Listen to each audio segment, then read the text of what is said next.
Dzień dobry, witam Państwa na pierwszym weekendowym dniu Festiwalu Literacki Sopot. Naszym gościem dzisiaj jest Alvidas Szlepikas, autor książki Mam na imię Marité, przetłumaczonej na język polski przez obecną tutaj Paulinę Ciucką, która będzie również tłumaczyła to spotkanie, więc właściwie nikt lepiej nie zna tego tekstu w polskiej wersji niż Paulina.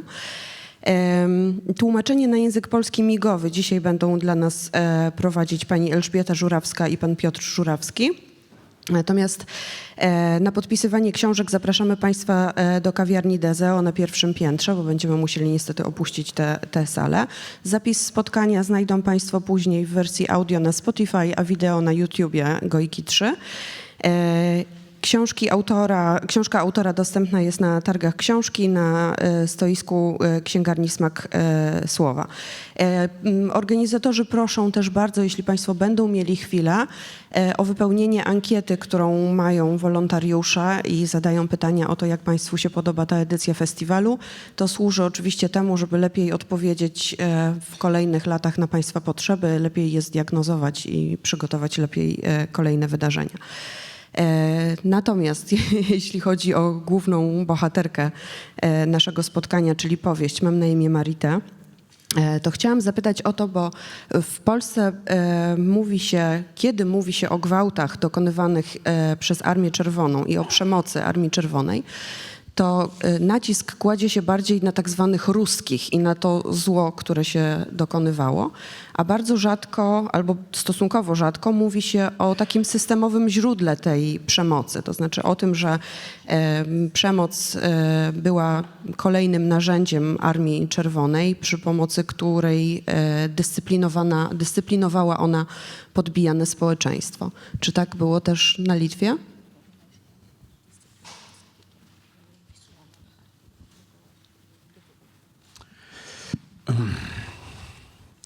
Sunku pasakyti.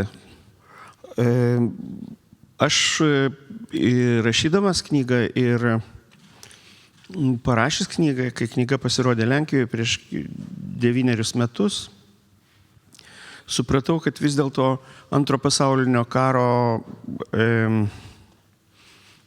istorija labai skirtingai matoma Lietuvoje ir Lenkijoje. Trudno jednoznacznie to powiedzieć. Kiedy książka została opublikowana w Polsce przed 9 laty, zrozumiałem, uczestnicząc w spotkaniach, że historia II wojny światowej jest stosunkowo mało znana, inaczej postrzegana w Polsce, inaczej na Litwie. Kadangi buvo siaubingas Varšuvos subombardavimas, sunaikinimas, kadangi buvo karas ir prasidėjo nuo Lenkijos. Lenkija buvo patyrė didžiulius žiaurumus ir Lietuvoje to nebuvo. Wojna zaczęła się od Polski, można powiedzieć, II wojna światowa. Polska doświadczyła wielu okrucieństw ze strony Niemców. Warszawa była bardzo zniszczona, zbombardowana. Litwa ma zupełnie inne doświadczenia.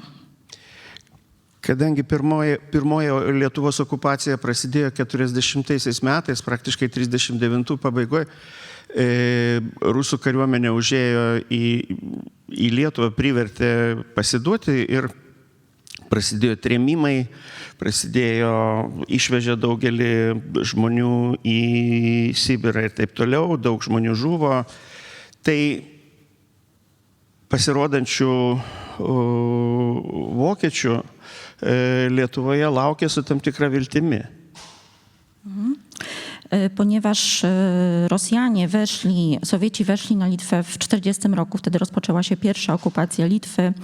Litwini doświadczali zesłań na Sybir, innych okrucieństw ze strony Rosjan. Można powiedzieć, że Niemcy, którzy pojawili się na terenie Litwy, wydawali się nam pewnego rodzaju nadzieją. Tos viltis, aišku, nepasiteisino. No oczywiście nie jest to myślenie usprawiedliwione.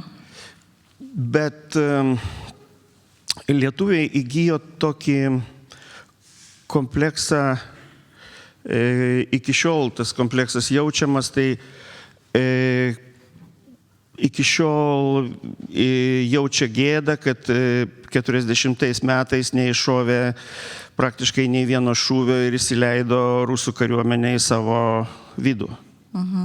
I te wydarzenia łączą się też z pewnym, możemy mówić, kompleksem litewskim, takim poczuciem wstydu, dlatego że Litwini nie oddali ani jednego strzału, kiedy weszła armia sowiecka do Litwy. Tačiau galbūt todėl ypatingai stiprus buvo pasipriešinimas po vokiečių okupacijos, kai atėjo trečioji Lietuvos okupacija, būtent antroji rusų okupacija. Ir daugybė žmonių išėjo į miškus, daugybė žmonių žuvo, kovojo beviltiškai, praktiškai. Tas tęsiasi labai ilgai. Vis dėlto tokių prievartavimo didelių atvejų, kaip, sakykime, Rytų Prūsijoje, Lietuvoje nebuvo. Nors žiaurumo było visokių iš sovietų kariuomenės.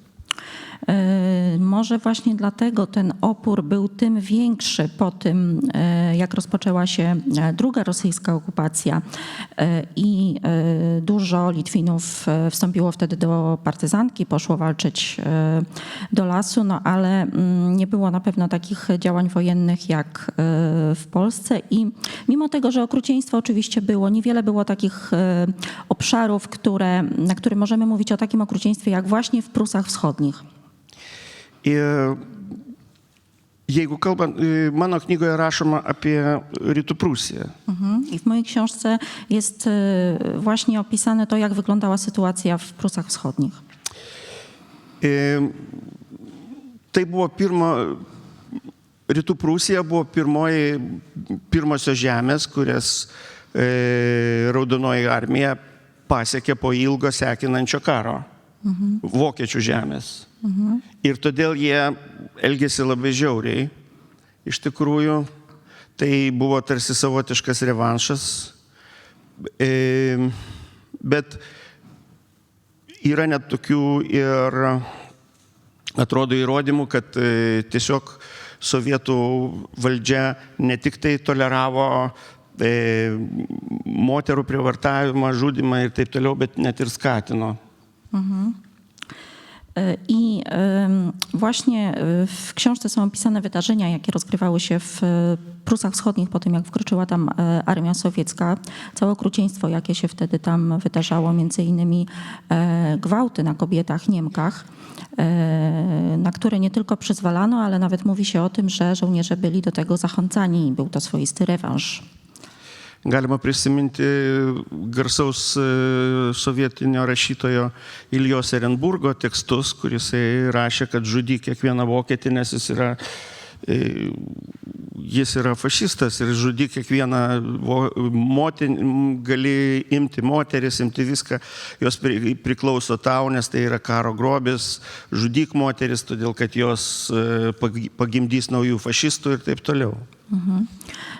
I na dowód tego możemy przypomnieć słynny manifest poety Ilji Erenburga, który zachęcał do tego, żeby zabijać wszystkich faszystów, zabijać kobiety, brać te kobiety, dlatego że one urodzą kolejnych faszystów, dlatego że te tereny były postrzegane jako takie siedlisko wroga.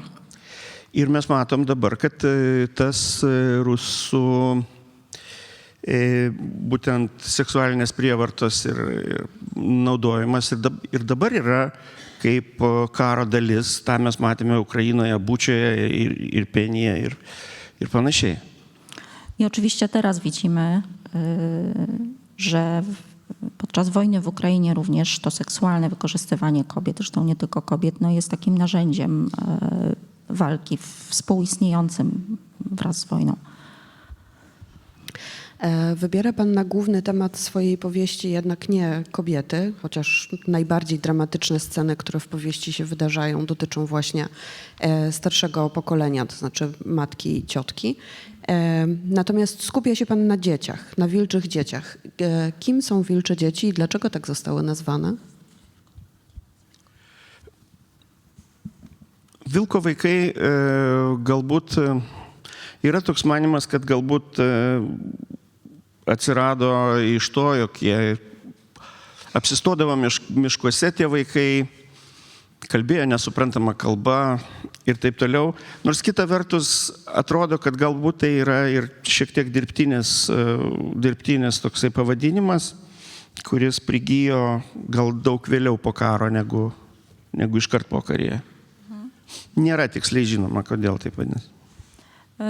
Nie da się jednoznacznie powiedzieć, skąd wzięło się to określenie wilcze dzieci. Bardzo możliwe, że dlatego, że te dzieci tułały się po lasach, więc trochę były postrzegane jako dzikie, nie rozumiały języka, czy mówiły w innym języku, ale bardzo też możliwe, że to określenie pojawiło się później, jakoś zrosło się ze zjawiskiem tych tułających się dzieci powojennych już jakiś czas po wojnie.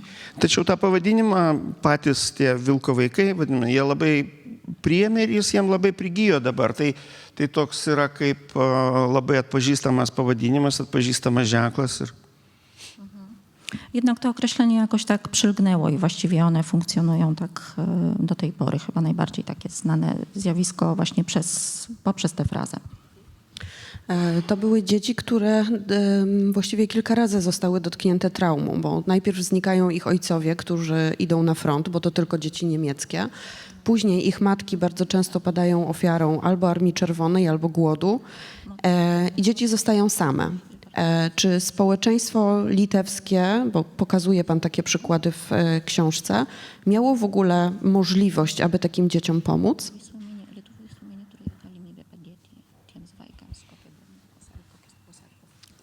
Tai yra sudėtingas klausimas. Todėl, kad lietuvių visuomenė buvo labai irgi įgąsdinta. Aš neradau niekur jokio įsakymo, kuris konkrečiai reikštų, kad jeigu paėmė vokiečių vaiką į šeimą, kad tu būsi kaip nors nubaustas. Bet vis tiek visi bijojo. To jest złożone pytanie. Myślę, że możemy mówić, że społeczeństwo litewskie było dosyć straumatyzowane. Nie ma takich dowodów jednoznacznie wskazujących, że będzie jakaś kara za to, że do rodziny zostanie przyjęte takie dziecko. Jednak mimo wszystko ludzie się bali tego. Kadangi veždavo į Sibirą, ištremdavo visiškai be jokios priežasties, pavyzdžiui, tiesiog todėl, kad kam nors patiko žmogaus namas, sodyba, tai jį išveža į Rusiją. Todėl, sakykime, tai, kad augini vokiečių vaiką, priimi į šeimą, jau gali būti tam tikra priežastis būti represuotam. Dlatego, że wywózki na Sybir odbywały się czasami w niezrozumiały, niewytłumaczalny sposób. Po prostu za nic można było tam zostać praktycznie wywiezionym. Dlatego to przyjęcie do rodziny niemieckiego dziecka mogło być też powodem takiego zesłania. Ir dėl to žmonės, kurie priimdavo vaikus į savo šeimas, jie dažnai stengdavosi pakeisti jų tapatybę. Dlatego ludzie, którzy decydowali się na przyjęcie takiego wilczego dziecka, niemieckiego dziecka do rodziny, najczęściej starali się zmienić formalnie ich tożsamość, ustanowić dla nich nową tożsamość. Ir tai buvo daroma, žinoma, norint gero, kadangi norėjo pagelbėti tiem vaikams, bet galiausiai dažnai tai suteikdavo ir nemažai blogio, todėl kad tie vaikai atsidurdavo šeimose, kurios dažniausiai imdavosi pagelbėti patys neturtingiausi žmonės, valstiečiai, kurie nebuvo labai išsilavinę ir visko bijojo. Ir todėl tie vaikai praktiškai negalėjo pasiekti nei mokslo, nei nieko ir jų tapatybė buvo pakeista ir paskui labai sunku buvo surasti savo šaknis. Oczywiście ta zmiana tożsamości dzieci była czyniona w imię dobra, tak? Z takim zamysłem, żeby te dzieci uratować. Jednak no było to działanie, które później obfitowało także w złe skutki. Najczęściej te dzieci trafiały do domów biednych ludzi, chłopów, którzy nie mieli możliwości chociażby tych dzieci wykształcić. Dlatego no, one wychowywały się w tych biednych rodzinach i później no, tak jakby traciły, były odcięte od swoich korzeni poprzez to, że stawały się de facto dziećmi litewskimi. Be to, paskui po karo buvo galimybė porą kartų ar daugiau grįžti į Vokietiją. Ir daugelis tų vilko vaikų, kurie nebuvo paimti į šeimas, bet kurie buvo kažkur tai, tiksliau ne vilko vaikų, bet gal vadinkim vokiečių, turėjo galimybę sugrįžti į Vokietiją, būtent į rytų Vokietiją. Tačiau šitie vaikai, kurie buvo jau jų tapatybė suklastota, jie negalėjo grįžti į jokią Vokietiją. Juk nebuvo galima ateiti pas valdžią ir sakyti, čia vat vaikas vokietis, aš suklastojau jo dokumentus. Taip, nu, nesąmonė. No jeśli mówimy o tych wygenerowanych problemach poprzez tę zmianę tożsamości, no to też należy wspomnieć o tym, co się działo po wojnie. Później była możliwość jakby, żeby te dzieci wróciły do Niemiec. No ale nie można było w sytuacji, kiedy one już zostały zlituanizowane, pójść do władz i powiedzieć, przez jakiś czas to dziecko było Litwinem, tutaj została zmieniona jego tożsamość, więc teraz, a ono jest w rzeczywistości Niemcem. Nie było już wtedy takiej możliwości, więc została też odcięta ta droga powrotu do Niemiec dla tych dzieci. Ir dar vienas dalykas, žinot, žmonės visur ir Lietuvoje taip pat ir kitur yra geri ir blogi žmonės, yra vieni bijo, kiti nebijo. Ir tie priėmimai ne vien priimdavo iš gailesčio, kiti tiesiog paimdavo kaip kažkokius darbo jėgą. Daugeliui mergaičių teko patirti ir seksualinę prievartą ir taip toliau. Tai buvo tikrai sunkus tų vaikų likimas. No i kolejna rzecz, ludzie, którzy byli ratownikami tych dzieci też oczywiście, tak jak wszędzie, bywali różni, byli dobrzy, źli, odważni, tchórzliwi. Także nie zawsze tym czynnikiem, który decydował o przyjęciu dziecka do rodziny była litość. Czasami te dzieci były traktowane jak tania siła robocza. Zdarzało się, że dziewczynki były wykorzystywane, także ogólnie możemy powiedzieć, że los tych dzieci był po prostu ciężki. Daugiausia tai čia kalbama ne apie tuos, aš sakau, dėl seksualinės prievartos ar ką nors, tai čia daugiau ne tie, kuriuos priėmė į šeimą, nes į šeimas tai priimdavo labai mažus vaikus, 4-5 metų, bet buvo daugybė vaikų, kurie buvo vyresni ir nebuvo šeimose, o tiesiog vaikščiodavo nuo vienos sodybos prie kitos ir išmaldos prašydavo arba vagiliaudavo, arba dirbdavo pas ką nors, paskui išeidavo į kokį mišką, pasistatydavo palapinę ir ten gyvendavo. I tutaj jeszcze dla sprostowania, nie chodzi o te malutkie dzieci przyjmowane 4- czy 5-letnie do rodzin litewskich, że były wykorzystywane, tak? Dziewczynki były wykorzystywane seksualnie przez te rodziny, które przyjmowały, tylko było jeszcze dużo takich dzieci wałęsających się po latach, które czasem trafiały do rodzin i tam zostawały, a czasem po prostu chodziły od domu do domu, żebrały o jedzenie czy o jakieś jakąkolwiek pomoc. No, bywało z tym różnie i później trafiały do lasu, czy też gdzieś tam rozkładały namiot w lesie, więc takie dzieci przypadkowe mogły zostać w taki czy inny sposób wykorzystane. Czy jesteśmy w stanie w ogóle, czy historycy litewscy oszacowali liczbę tych dzieci, które później były nazywane wilczymi dziećmi? Vokiečių istorikas Christopher Spatz tyrinėdamas nustatė, kad Lietuvoje buvo apie 30 000 vokiečių pabėgėlių. Tai buvo ne vien tik vaikų, bet taip pat buvo ir moterų. Dabar vilko vaikų, tų, kurie liko Lietuvoje arba kažkaip čia gyveno, yra apie 300 ir jų visą laiką vis mažėja.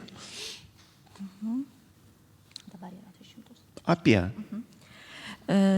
To oszacowali oczywiście niemieccy historycy. Tutaj został wspomniany Christopher Spatz, który oszacował, że w ogóle niemieckich uchodźców, ale nie tylko dzieci, także kobiet, mężczyzn chyba rzadziej, było w ogóle 30 000. Natomiast obecnie tych dzieci zostało około 300. W jaki sposób znalazł pan i jaka jest pana relacja z tą kobietą, która właśnie należała do owej grupy, a której historia stała się pierwowzorem dla Marite?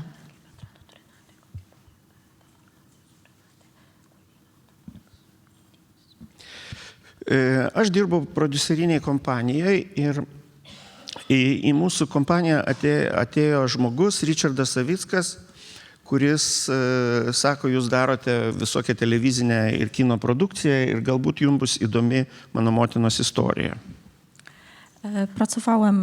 Byłem związany z branżą filmową, pracowałam w kampanii producenckiej i znałem takiego człowieka, Richarda Savickasa, który zwrócił się do mnie i to jego historia rodzinna była związana z wilczymi dziećmi.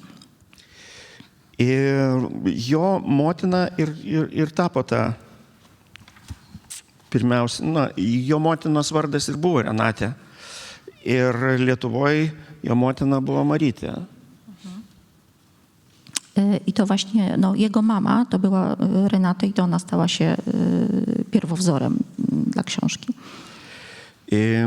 Noriu dar pasakyti tik tai, kad Richardas Savickas dabar neseniai prieš keletą mėnesių neteko kojos Ukrainoje. Jam nupjovė koją visiškai iki... Jis vežė pagalbą ukrainiečiams, visą karo metu jis ten vežė tą, bet dabar papuolė į apšaudymą.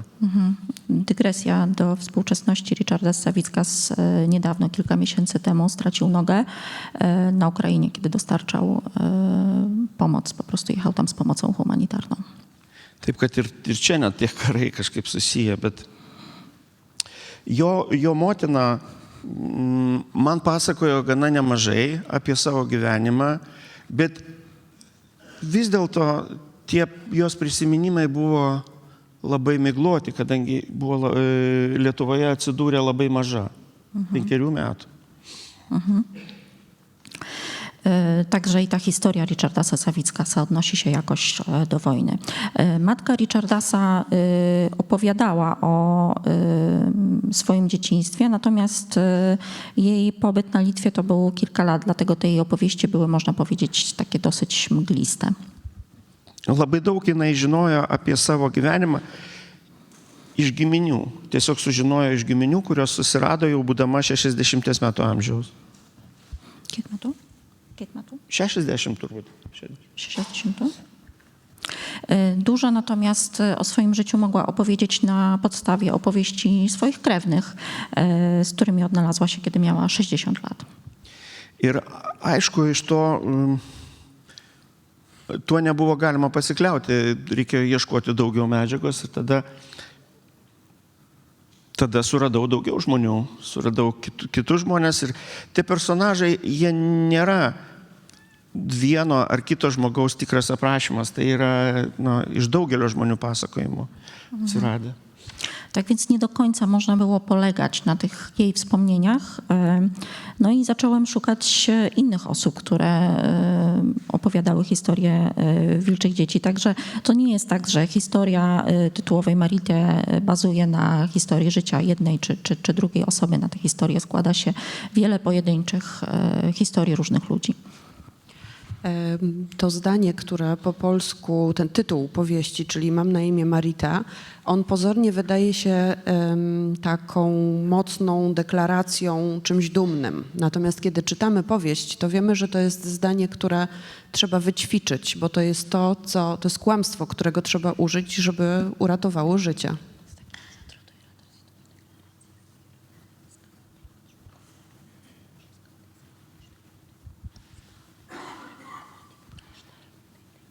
Taip, tas sakinys mano vardas Marytė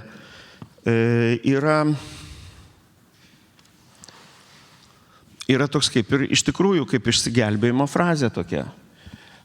Todėl, kad daugelis vokiečių vaikų, kurie buvo paimti į šeimas, tai jie gavo labai paprastus lietuviškus vardus.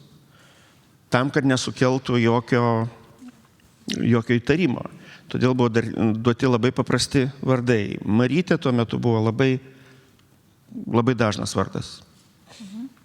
Ta fraza, mam na imię Maritę, była zdaniem, które ratowało życie tak naprawdę. Więc no, trzeba było rzeczywiście się tego zdania nauczyć. No i tym dzieciom niemieckim nadawano imiona, które były popularne w tamtym czasie. Właśnie Maritę to było takie jedno z najpopularniejszych imion. To znaczy takie popularne litewskie imiona, tak żeby jak najdalej odejść od tożsamości niemieckiej.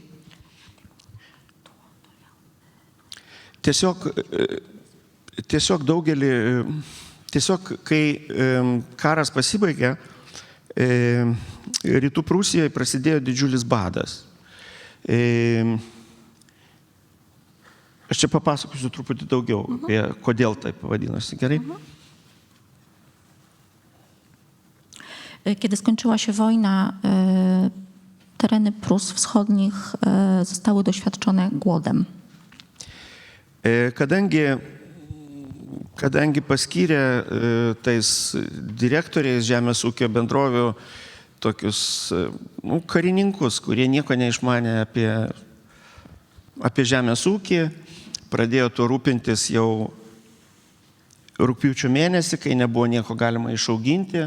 Badas buvo visuotinis, žmonės mirė gatvėse, buvo net ir kanibalizmo atveju. Ir todėl valdžia nusprendė leisti iš Lietuvos ūkininkams važiuoti į Rytų Prūsiją ir daryti natūrinius mainus, pardavinėti bulves, maistą. Na tych terenach zostali, można powiedzieć, wyznaczeni inspektorzy. Nie wiem, czy to jest najodpowiedniejsze słowo, ale powiedzmy tacy nadzorcy ze strony Sowietów, którzy no jakby zarządzali tymi ziemiami. Oni najczęściej nie mieli pojęcia na temat uprawy roli, w związku z czym no, podejmowali różne głupie decyzje. Stąd właśnie ta epidemia głodu, więc kiedy już tak do tego doszło, no to wymyślono, że w związku z tym pozwolą Litwinom za Niemna przyjeżdżać na te tereny i wymieniać się płodami rolnymi, które tam Litwini uprawiali na swoich ziemiach, czyli dochodziło do takiego handlu wymiennego. Ir vokiečių gyventojai turėjo pasislėpę žemėje užkasę stalo sidabro, dar kažkokių dalykų. Ir tuos keitė daiktus į bulves, lašinius, į duoną. Bet aišku, tas greit labai pasibaigė. Ir tada jie tiesiog, moteris pradėjo siūlyti savo vaikus ūkininkams, kad vyriausius vaikus pervežtų per Nemuno upę kaip darbo jėgą, o už tai galėtų gauti bulvių maišelio, pusę maišelio, kad kiti vaikai galėtų išgyventi. Niemcy oczywiście mieli różnego rodzaju dobra, precjoza, nie wiem, jakieś srebra rodowe czy inne rzeczy pochowane i na początku to one służyły do tego handlu wymiennego, właśnie za słoninę, za chleb czy ziemniaki, ale wiadomo, że te dobra były wyczerpywalne. Kiedy już się skończyły, dochodziło do sytuacji, kiedy w ramach tego handlu wymiennego zaczęto proponować własne dzieci. Najczęściej to najstarsze dziecko było wysyłane za Niemen po to, żeby na przykład w zamian otrzymać worek ziemniaków czy innego rodzaju jedzenie. Vokiečių šeimos buvo labai didelės, kadangi jiem reikėjo kareivių Trečiam Reichui. Todėl, žinoma, kai motina matydavo, kad jos mažieji vaikai miršta tiesiog iš bado, tai jinai manė, kad tas vyresnis vaikas galbūt kažkokiu būdu išgyvens Lietuvoje ir paskui galbūt grįžo. Jeigu ir negrįž, tai bent jau liks gyvas. Rodziny niemieckie były dosyć duże. No i oczywiście matki widziały, że kiedy matki widziały, że najmłodsze dzieci umierają z głodu, oddawały najczęściej najstarsze dziecko, mając nadzieję, że to dziecko wróci i przywiezie im jedzenie, uratuje je od śmierci głodowej, a jeśli nie, to przynajmniej samo przeżyje. Kitas dalykas, kad ir patys vaikai suprato, kad iš kitos upės pusės atvažiuoja žmonės ir atveža maisto, vadinasi, ten yra šalis, kurioje yra maisto. Ir jie patys pradėjo visokiais būdais eiti į Lietuvą, prašytis pas ūkininkus, lipti į vagonus, eiti per užšalusį Nemuną. Oczywiście samym Niemcom też kraj zaniemnym Litwa jawił się poniekąd jako kraj dobrobytu. Ludzie widzieli, że stamtąd przyjeżdżają ludzie, którzy mają jedzenie, w związku z czym przeprawiali się sami niekiedy na tę drugą stronę, no i tam próbowali dostać się do jakiejś rodziny, czy też żebrać, prosić o pomoc. Ūkininkai, kurie paimdavo vaikus ir veždavosi per sieną, nes buvo siena tarp ten, jie išmokindavo tą vaiką vienos frazės, mano vardas Marytė arba mano vardas Jonas, kad jeigu paklaustų kas nors, kad jie galėtų lietuviškai atsakyti ir kad čia suprastų, kad čia jų vaikas, ne vokietis. Natomiast te dzieci, które Litwini zabierali, trzeba było przewieźć przez granicę. No i dlatego właśnie dzieci były uczone tej jednej frazy, mam na imię Marytę, czy mam na imię Jonas, po to, żeby nie budziło podejrzeń, że ludzie mają jakieś dzieci niewłasne. Początkowa część tej powieści opisuje całą rodzinę. Tam widzimy dzieci w bardzo różnym wieku i nagle okazuje się, że to ćwiczenie pamięci jest takim rodzajem obsesji. Uczenie dzieci imion, nazwisk, wszystkich krewnych, rzeczywistych dat urodzenia. Tak jakby ta matka wiedziała, co zaraz nastąpi. To znaczy, że rodzina się rozpadnie, rozpełznie, dzieci otrzymają zupełnie inną tożsamość i nie będą w stanie się później odnaleźć.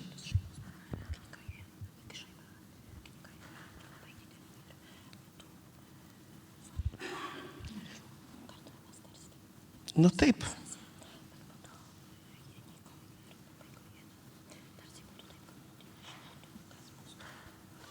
Aš nežinau, ar motina žinojo, kas bus toliau, bet vis viena daugelis tų vaikų, su kuriais aš kalbėjau, jie vis tiek turėjo kai kokius, tai pas kažką buvo išlikęs kažkoks raštelis su pavardė, kiti atsiminė kažkokius buvo išmokinti, tai buvo tokia praktika, matyt, ganėtinai paplitusi, kad norėjo, kad atsimintų savo vardą, pavardę, kad vis viena, buvo labai daug našlaičių, visko ir buvo akivaizdu, tiesiog paimdavo moteris, išveždavo į kitą vietą užkasti apkasus, pavyzdžiui, o vaikai bėgioja kur nors. Tai niekas nelaukdavo, kad tie vaikai ateis ir niekam nebuvo svarbu, kad atskiria motinas nuo vaikų. Todėl motinos stengiasi kažkaip įkalti į galvą vaikams, kas jie tokie, kad žinotų, kad jie iš kokios šeimos ir taip toliau.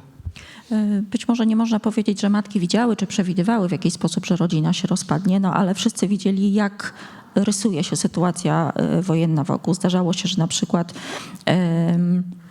ludzi zabierano do kopania okopów, nagle przewożono w inne miejsce, no a dzieci wiadomo nie były w tym czasie przy rodzicach, czyli gdzieś tam biegały i nikt nie czekał, aż dzieci zbiegną się z powrotem, żeby nie rozdzielać rodzin. Nikomu na tym nie zależało, nikt tego nie miał w głowie, w związku z czym w różny sposób starano się wkładać tym dzieciom do głowy właśnie jak się nazywają, skąd pochodzą, albo po prostu uczono ich tego na pamięć. Czasami dzieci miały jakąś kartkę papieru, gdzie to było zapisane.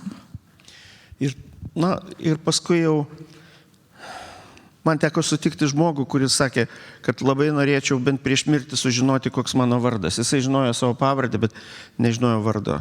Kitas žmogus rodė savo pasą, kur aš negalvojau, kad taip gali būti pase, bet pase tiesiog buvo data, pažymėta metai gimimo, o mėnuo ir diena buvo 0000.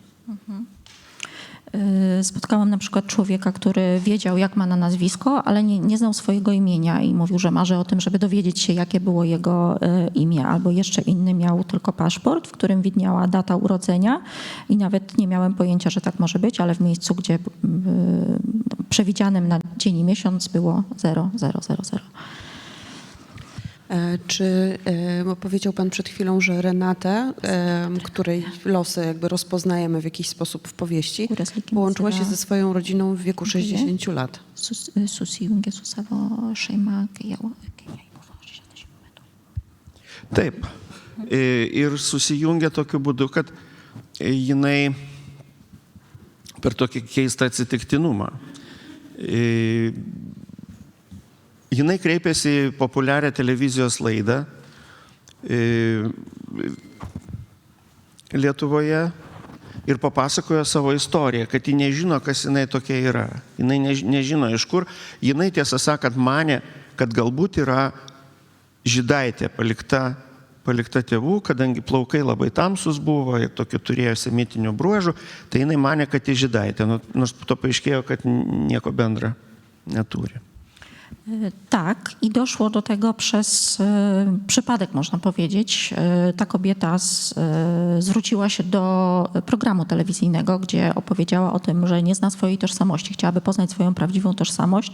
Żywiła takie przypuszczenie, nie że jest Niemką z pochodzenia, ale Żydówką, dlatego że miała semickie cechy i ciemne włosy, więc to wskazywało na to, że prawdopodobnie była żydowskim dzieckiem, znaczy w jej przekonaniu. Jos sesuo jau buvo susiradusi savo giminės Vokietijoje per Raudoną kryžių. Ir jau buvo susidėję lagaminus išvažiuoti į Vokietiją, bet ir tos sesers dukra žiūrėjo televizijos laidą. Ir televizijoje pamatė tą moterį ir pasikvietė savo mamą, sako, mama, pasižiūrėk televizoriui, praktiškai tu esi, nes labai buvo panašios tos moteris. Ir tada jos kreipėsi į tą televizijos laidą, susitiko, pasidarė DNR tyrimus ir paaiškėjo, kad yra seseris. Kas? Ta sesuo Lietuvoje, taip. Ir iš Lietuvos jau važiavo į Vokietiją. Czyli wyglądało to tak, że odnalazła ją, Renatę, jej siostrzenica. Siostra Renaty była już przyszykowana, żeby jechać do Niemiec i jej córka oglądała telewizję i zobaczyła kobietę bardzo podobną do swojej matki. I powiedziała, no zobacz, to jesteś jakby ty mamo. I w taki sposób właśnie doszło do odnalezienia sierociny. Paskui atsirado ir jos brolis. Jeszcze zostały zrobione badania DNA, które wskazały na to jednoznacznie, że one były spokrewnione. Paskui atsirado ir brolis. Jinai važinėjo į darbą iš kaimo į rajoną, važinėdavo visą laiką tuo pačiu maršrutu su autobusu. Ir prašydavo, kad jai arčiau namų autobusas sustotų. Tai kartais sustodavo, kartais nesustodavo, kokia nuotaika tam vairuotojui būdavo. Nes ten nebuvo stotelės. Ir po kurio laiko atėjo tasai vairuotojas su gėlėm ir sako, aš esu tavo brolis. Ir jie iš tikrųjų, nes jau su kita seserė bus. Ta prasme, toks labai keistai. Jie gyveno su to broliu labai ilgai matėsi, bet nesuprato, kad čia yra brolis ir sesuo. Taip, już był wajrotojas.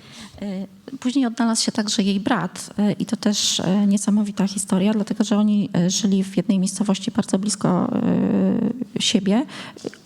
Jej brat był kierowcą autobusu i ona jeździła tym autobusem i czasami prosiła brata, żeby zatrzymał się gdzieś tam bliżej domu. On czasem się zatrzymywał, czasami nie, w zależności od nastroju, aż któregoś dnia on pojawił się z kwiatami i powiedział, jestem twoim bratem. Jos šeimos istorija ir susijungimas tos šeimos buvo gana laimingas, galima taip sakyti. Tačiau ne visada tas šeimų susijungimas buvo labai laimingas, todėl kad tie Vilko vaikai, kurie gyveno Lietuvoje, jie nemokėjo vokiškai. Jie buvo visiškai, kaip pasakyti, jie buvo visiškai svetimi žmonės. Susitinka pagyvenę žmonės, žiūri viens į kitą ir nieko nemato. kas juos jungtų. No można powiedzieć w tym wypadku, że to była historia, która kończy się szczęśliwie, ale większość tych historii tak się nie zakończyła. Nawet jeżeli ci krewni się odnajdywali, no to te wilcze dzieci przeważnie nie znały niemieckiego, więc to obcowanie już później w gronie rodzinnym no było dziwne. Po prostu oni się czuli tam obcymi ludźmi, zupełnie niezwiązanymi nijak z tymi nowo poznanymi krewnymi. Od momentu napisania tej powieści stał się pan właściwie rzecznikiem pamięci o wilczych dzieciach.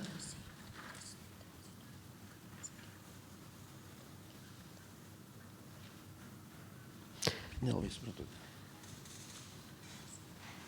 Taip. Koks klausimas? Czy liczy pan, ile razy już pan odwiedzał szkoły, muzea, biblioteki, ile razy opowiadał pan o wilczych dzieciach? Nežinau, nes knyga išėjo Lietuvoje, jinai pasirodė 12 metais, 2012 man atrodo. Ir kadangi įtraukė į mokyklinės programas, tai visą laiką kviečia mokytojai, nori, kad atvažiuočiau, nes susitikti su mokiniais. Na ir aš važiuoju. Be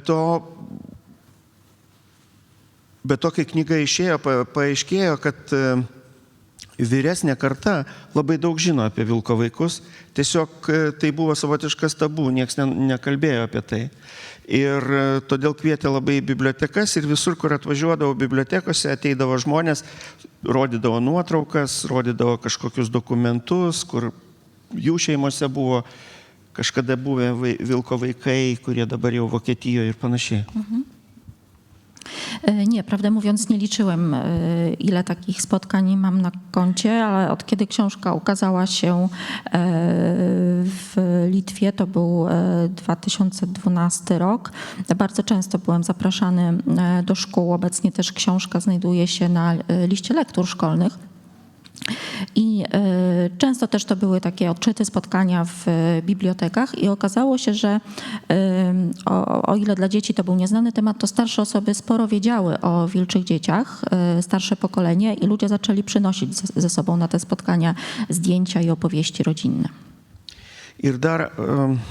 Do tej pory natomiast to był taki temat tabu, można powiedzieć, przed tą książką. Ir dar vienas dalykas susijęs su mano knyga, ne kartą girdėjau iš vilko vaikų, kad jie perskaitė savo knygą, šitą knygą ir davė paskaityti tada savo tėvams. Ir kai tėvai perskaitė, jie pradėdavo kalbėti, nes prieš tai nieko nebuvo pasakoję apie savo likimą, o jiem tarsi kažkokie pratrūko, tarsi būtų užtvanka kažkokia sugriuvus. I bardzo często też powtarzały się te opowieści ludzi, którzy przeczytali książkę i później dali ją do przeczytania swoim rodzicom, że nagle ci rodzice zaczęli opowiadać o tym, tak jakby rozerwała się jakaś tama. No, tak jak było wcześniej powiedziane, to był taki temat zamknięty, o którym nie mówiono. Z jakimi uczuciami w takim razie wiązała się ta pamięć o wilczych dzieciach, że w jakiś sposób ona była zablokowana, wycofana?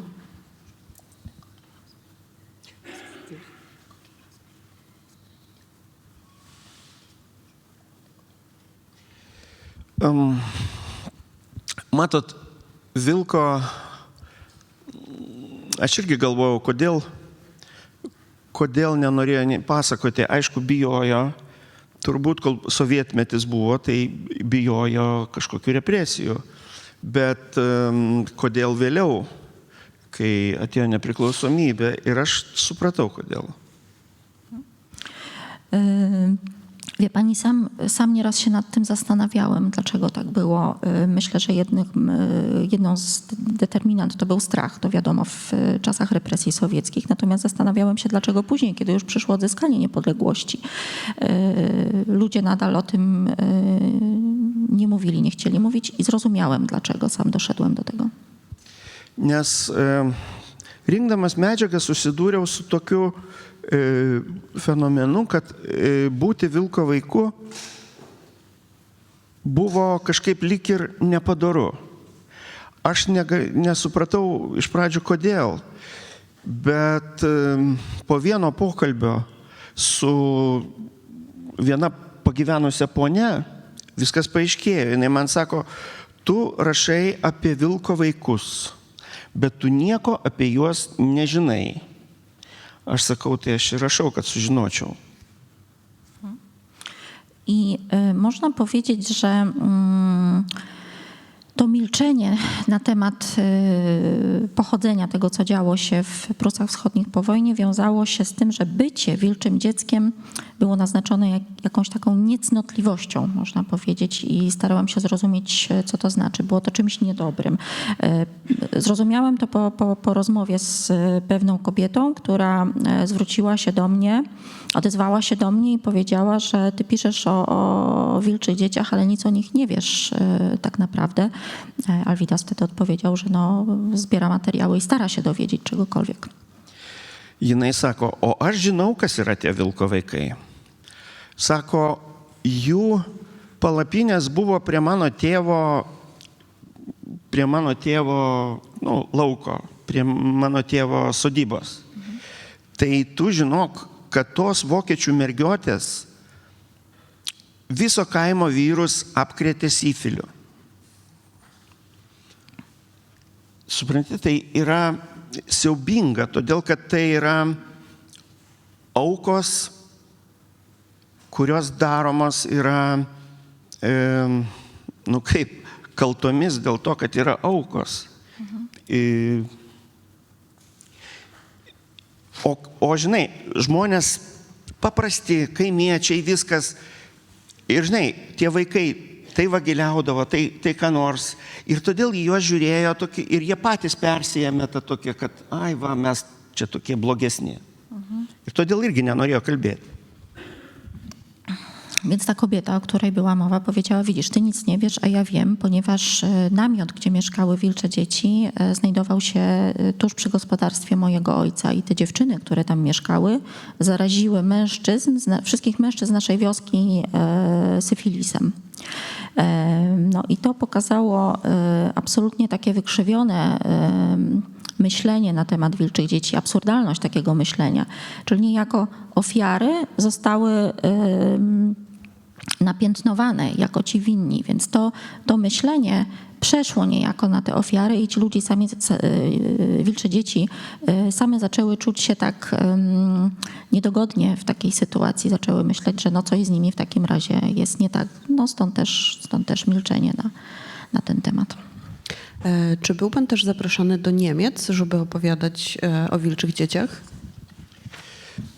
Taip, Vokietijoje mes apvažiavom gana daug miestų Vokietijos ir Vokietijoje tai buvo labai nauja tema ir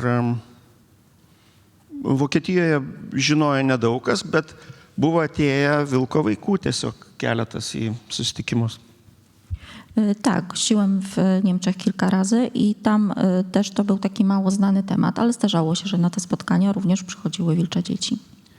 Bet mano knyga išėjo Vokietijoje 2015 metais ir kaip tik taip sutapo, kad jau buvo atsiradęs poreikis kalbėti apie baltasias istorijos dėmes, apie tai, kad nes prieš tai vokiečiai buvo išsiugdę savyje tam tikrą nuostatą ir tam tikrą nebuvo galima užsiminti net, pagalvoti, kad vokietis gali būti taip pat antro pasaulinio karo auka.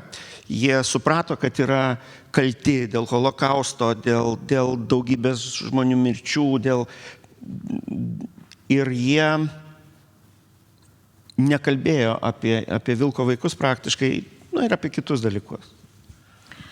Książka po niemiecku ukazała się w 2015 roku również i Tam temat tabu wynikał trochę z innej sytuacji. Niemcy jakby do pewnego momentu nie pozwalali sobie na myślenie o tym, że oni mogą być też ofiarami II wojny światowej. Rozumieli, że doprowadzili do Holokaustu, stali się przyczyną śmierci milionów ludzi. W związku z tym postrzeganie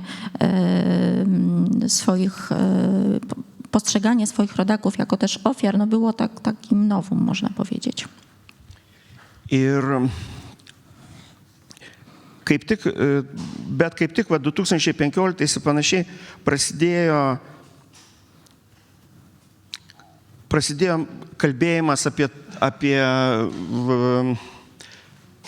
apie moterų seksualinę smurtą prieš moteris, apie daugelį išprievartautų moterų Berlyne, apie vaikus gimusius iš tų prievartos atveju ir panašiai. Vokiečiai pradėjo apie tai kalbėti, pradėjo apie tai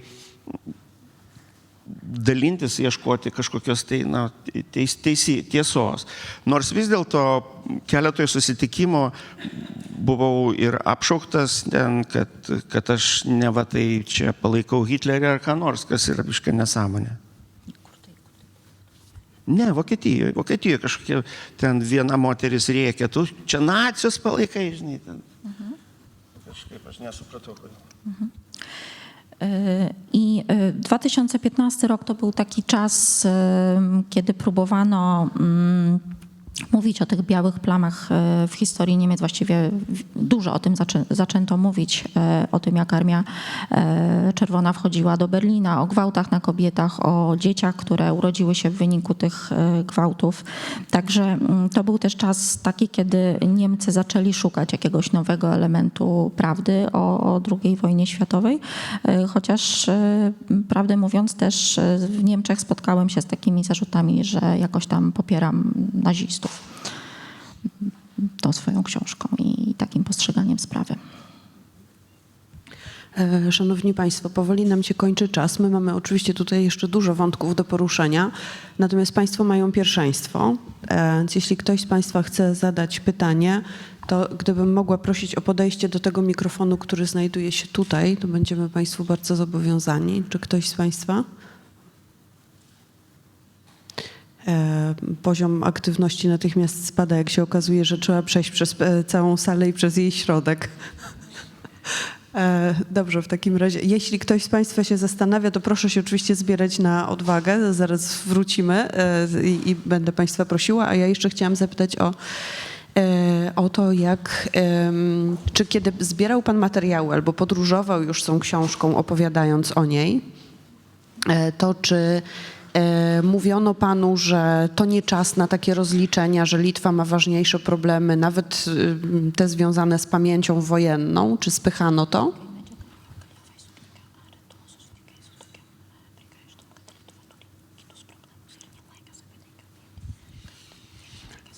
Ne, Lietuvoje su tuo nesusidūriau. Tiesą sakant, jaunesniai kartai, tai netgi mano kartai, tai buvo labai nauja tema ir jie nieko nežinojo. Kaip sakau, vyresni džiaugiasi galėdami apie tai prabilti. Ne, nebuvo jokių problemų dėl to. Nie spotkałem się z takimi zarzutami na pewno na Litwie, kiedy książka się ukazała. Zacząłem o tym mówić, jeździć z książką. To przede wszystkim mogę powiedzieć o tym, że ludzie, zwłaszcza starsi, zaczęli w jakiś sposób cieszyć się, że mogą przełamać to milczenie, zacząć o tym mówić. Galbūt dalis skaitytojų, pavyzdžiui, tiesiog skaitė knygą net nesigilindami per daug apie pačią istoriją, tiesiog apie jokias problemas, tiesiog skaitydami knygą kaip tokį įdomią istoriją. Tiesiog, nežinau, kai su vaikais susitikdavo, aišku, vaikams būdavo labai baisu, kad motinos parduoda savo vaikus, bet tekdavo kalbėti, aiškinti, kodėl tai buvo. Być może dlatego, że część czy większość czytelników nie patrzyła na tę książkę przez pryzmat historii, po prostu czytali ją jako dość interesującą fikcję. Być może wydawało się to straszne ludziom czy dzieciom, że matka może sprzedać swoje dziecko czy oddać w zamian za, nie wiem, worek kartofli, no ale oczywiście na tych spotkaniach wyjaśniałem, mówiłem, jak to wyglądało. Pytam o to dlatego, że bohaterowie tej książki są wykluczeni z takiej, powiedzmy, wielkiej narracji historycznej na dwa sposoby.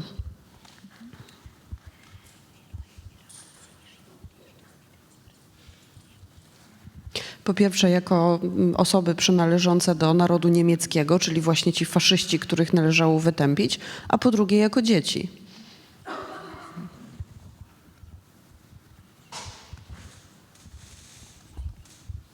I tak naprawdę po to, żeby móc w ogóle opowiadać historię dziecięcych świadków czy ofiar wojny, musieliśmy czekać ponad 50-60 lat.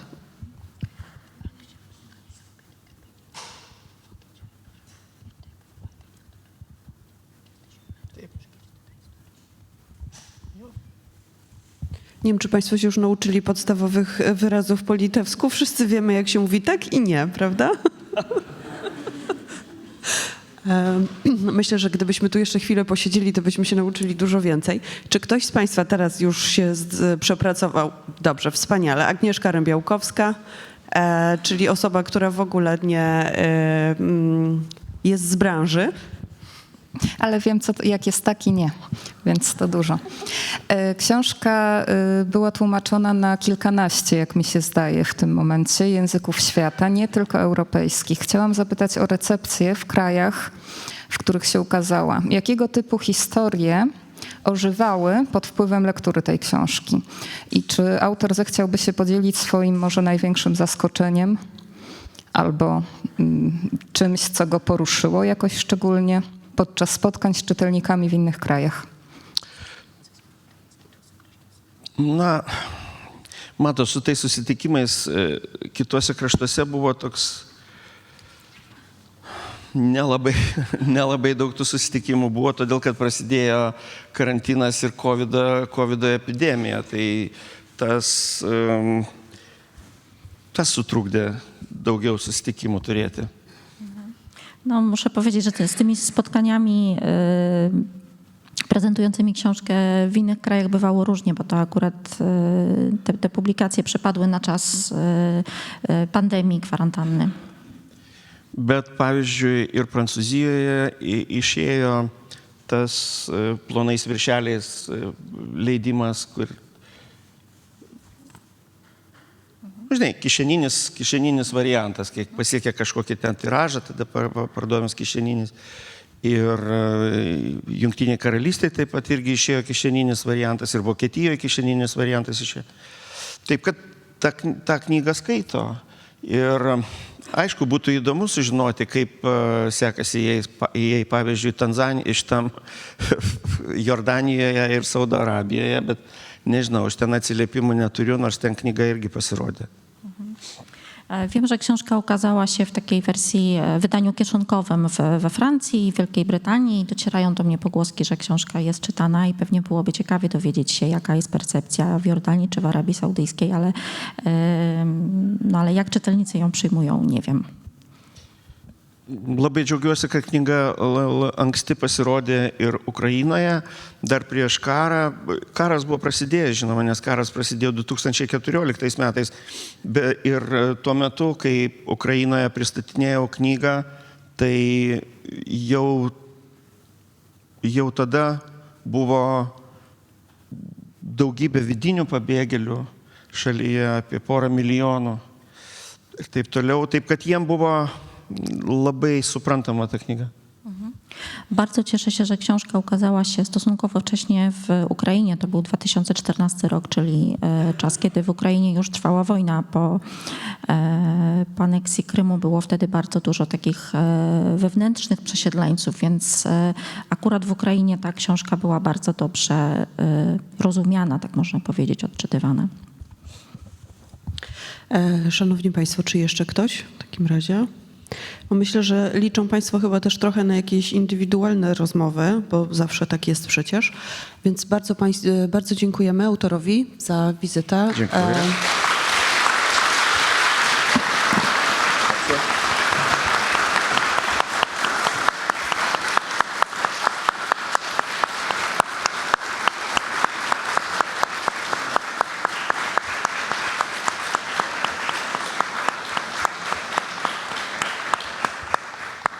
Paulinie Ciuckiej dziękujemy za doskonały przekład również tych wyrazów, które właściwie po polsku nie istnieją.